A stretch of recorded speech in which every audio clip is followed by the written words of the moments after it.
one of them that I think we should talk about is number 3, which is about like how would the story be different if it was told from the perspective of minor characters.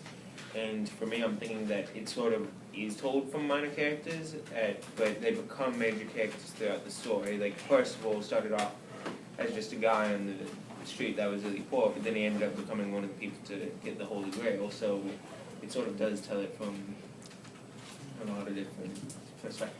I feel like if it focused on Lancelot, it'd be a lot different because he probably starts off like he's sort of similar to Arthur in that he sort of like started off like sort of like okay but not like great, and then he got to like a sort of position of like importance, and then he sort of like more so than Arthur, he lost it all after he slept with Arthur's wife, and then he became like the old hermit man. And he sort of redeems himself in the end when he fights off all the guys, but I think it would have been a much different movie if it was just about him. And overall, in any kind of story, this or like a Nicholas Sparks book or whatever, all characters are going to normally start off as small, minor characters, and because they're the ones telling the story, that's what makes them become the main character. It's revolved around, most of the time it's revolved around their lives and their stories. So if it is a big character from the beginning, it's just like that's what you're going to be expecting the entire movie. But if it's like starts out with a bunch of different small characters, it leads into a bunch of different things that could happen in the movie and you're not expecting what's happening next. So it's certain expectations have to be made from the beginning. Mm-hmm. So there kind of is no way to tell it from the point of smaller characters, because they will be. Exactly. I personally enjoy it when the movie like makes you think that there's like a main character, and then they like kill them off, and then they have to like start over. I think the movie was kind of forced to focus on kind of the minor characters in the beginning, because if we just focus on King Arthur, he was just sitting in the castle just sick. That wouldn't really make for anything. And we wanted to see the adventure that his knights have to go through to get what he needs, so. He does most of his work.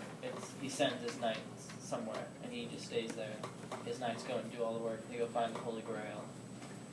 In the end, he sort of does the fight. But yeah, no, the story wouldn't be as complete, I guess, if it was just focused on like one person, because it's sort of like a grand thing and everyone has like a part in it. I think that like the biggest like minor character that like was in the movie was Percival, because like he started off as just like the dude that was like following Lancelot around the woods and like begging to be his squire, or train as a knight or trained to be a knight, and in the end he's like the ultimate character who like saved the day. He found the Grail, he redeemed himself, and he also I think he had the most screen time of like any of the side characters. I forgot like during the movie I forgot, or like since he looked different, I was like, who is this guy that like actually got the Grail? But then like made a connection, it was the guy that followed Lancelot around. It's just like boom. He had connections. Yeah, it was a small character that turned out to be the hero. I mean, Excalibur sort of also was a small character in a way, because even though it's called Excalibur, it didn't really focus on it that much. Excalibur was maybe in like 2 or 3 scenes. Yeah, most of the movies. You think it would focus more on like the sword and like all the things that it does, but that was like a minor part in the beginning, and then there was like a little bit of it with the part where he like cut through the guy's. He cut through. He broke through the guy's. Yeah, he broke through the guy's like armor and stuff because he was like he like willed it, but then the sword broke. That's like a different conversation. Yeah. I feel like Mordred would have been a cool character. We got to see kind of him growing up instead of just them skip over. Yeah. How he just, because he wasn't just born evil. I mean, his mother probably like brainwashed him, and I just wanted to see kind of. I like seeing kind of like the bad guy's perspective sometimes, because it's not only like they're just pure evil. I mean, in some of these stories they are, but we didn't get to read Grendel, but like a lot of times there's a reason they think that they're they doing the right act thing. the way they do. if you get to see some sort of flashback or just something that triggered in their mind to make them a certain way, I felt like that would have been pretty interesting. Yeah. What's a... Should go to another question. Who are people who have power in this text? What is the source of their power? how do they hold on to their power, and how is this power expressed? I think Merlin's an interesting case because in this one he's very powerful, but at the same time, like, he gets like killed sort of by the Arthur's sister, but then he like sort of like comes back and then he messes her up. So it's sort of like there's no one who's like all powerful. Like everyone sort of like has like weaknesses, but there's like different levels of like I don't know, like there's like different levels of like their weaknesses, I guess. Yeah.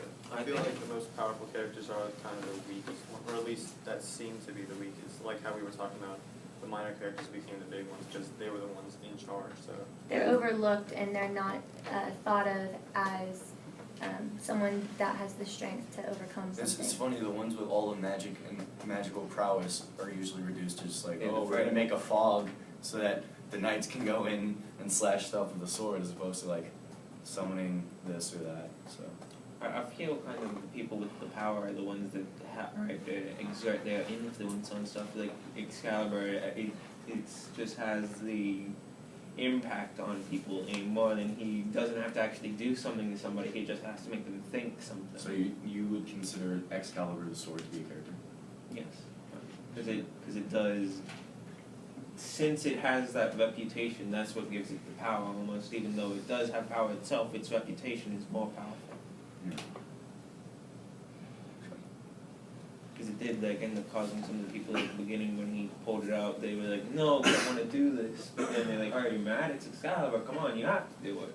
I think it would have been interesting if they delved more into it's Morgana, right? Arthur's sister. Yeah. Yeah, if they delved more into like her powers, because like she turned the other knights into like just living suits of armor to like do her whims and all sorts of things, and she used the magic to like keep herself young, but then she used like the fog and she turned old again.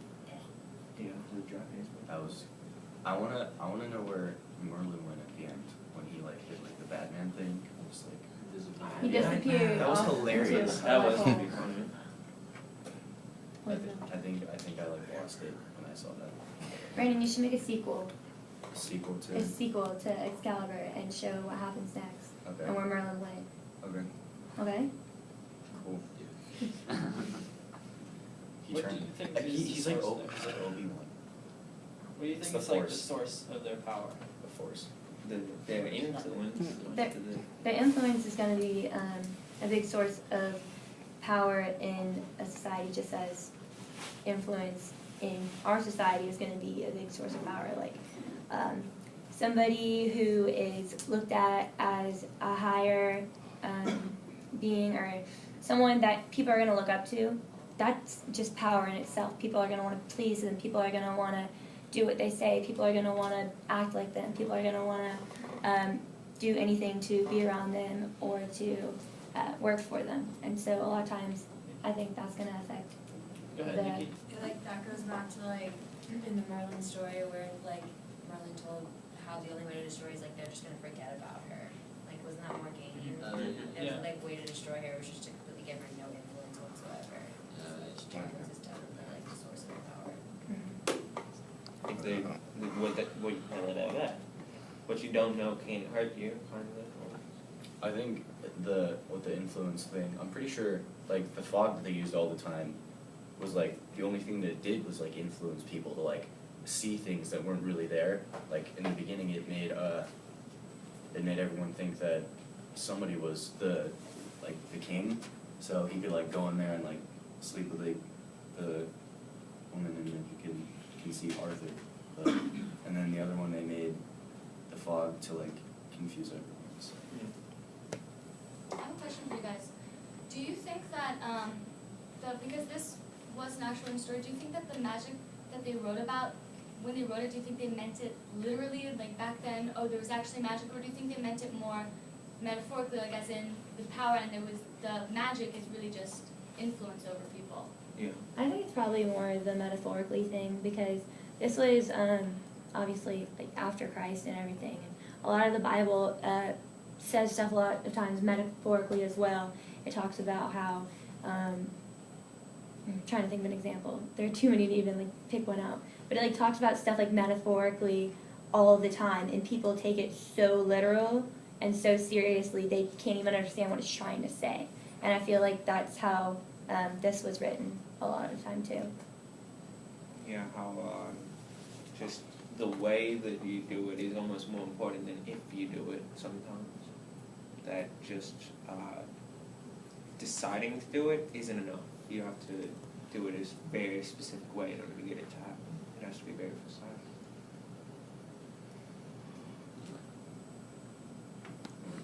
Yeah, that's my question. Do you guys think that the bad guys, like there was in this version Morgane was also evil, wasn't Yes. she? Yeah. Do you think that she actually represented? Do you think she was a metaphor for a opposing country or something, or do you think she's a metaphor for more internal conflict? It was internal. It was definitely internal. It was Yeah. not an external conflict, because that's Brandon and I were talking about this when we watched it, and it's not really one of the questions, but it's something that we thought about, that everybody in that movie was mean or lustful or like really rash and impatient, kind of because they didn't have to deal with much tolerance, because everybody there was either the same or they'd be dead, sort of. If you weren't similar, if you didn't acclimate, you wouldn't exist, so you didn't have to be very tolerant. Pretty much the, what's the word? If you didn't fit in, you weren't important. Like the way the times were was pretty much like you fought to, if you had any problem with anything, you'd fight about it. And everyone was like super emotional, and they weren't afraid to like hide their feelings or anything. They just go directly into conflict. Yeah, like with Arthur, when he first approached Lancelot, he didn't like decide to like, hear out Lancelot. He's like, I'm gonna fight you right yeah, now. like, I'm king, I'm pretty much just gonna take you down because I can. I have I do what I Excalibur. want. Yeah, and he just goes straight at him and breaks the sword. But luckily the lady like had a replacement. Yeah. And He knew what he was doing. Mm-hmm. yeah, I wouldn't. He's not ready. No. He was saying that it was like, what was it, his ire or his pride was what broke it, Yeah. was that he was too Yeah, rash. he didn't was get saying part like of it. he used Excalibur to like will the outcome of the battle. Yeah, And, like he used it for was his own ends. yeah, and like Excalibur is supposed to be used for like set purposes. Yeah, to unite like all men. And if you're and like if you're using Excalibur to like do what it's supposed to do, like it will fulfill its like role. But if you like will it to do something else, then it'll break the sword. Like if you use your power for evil, it could be destructive and corruptive in a Yeah. negative way. Yeah, Mhm. that's probably what the metaphor is. Isaac has a question. You guys were talking about how like lower people in the story ended up playing a major role. Yeah. I'm not sure if I'm wording this right, but how do you guys feel like when Percival, I think it was, who threw it in the lake? Was it Yeah. him? When he threw it in the lake, where he tried to do it the first time, what does I think you say like about his character? Because everyone was boasting about how the lower people seem to have more higher characters than what the upper class were. But at the same time, with the first time he tried to throw away the sword, it took Arthur to say, "You have to do it." That was the sword's in. I feel like with Percival, he thought that the sword was like, I mean, obviously the sword very special, and he thinks that, I guess maybe that they should hold on to it so that they can like find like a new person. But in reality, I guess the best way for that to happen would be for him to like throw it into a lake, and then the next like chosen person would sort of stumble upon it by fate. So. Percival was just more concerned with like the future of the kingdom, like 'cause he was a really loyal knight. 'Cause he continued his quest just like everyone else. But he attempted to get the Grail again. So like even though he like messed up the first time, he was terrified. But yeah, I think he just did it for the sake of the kingdom, and that like someone else would find it and use its powers for good. So further. I mean, here's an interesting thought. In some of the movies, they said if we stop believing in you, you'll go away. Yeah. Just, like, go back to your sister in the lake, right? And they throw the sword back into the lake. So what if there is never going to be a better one? Never gonna be about what? Never going to be a replacement for... Oh, for the sword? Then there will never have to be. Yeah, I mean, Nope.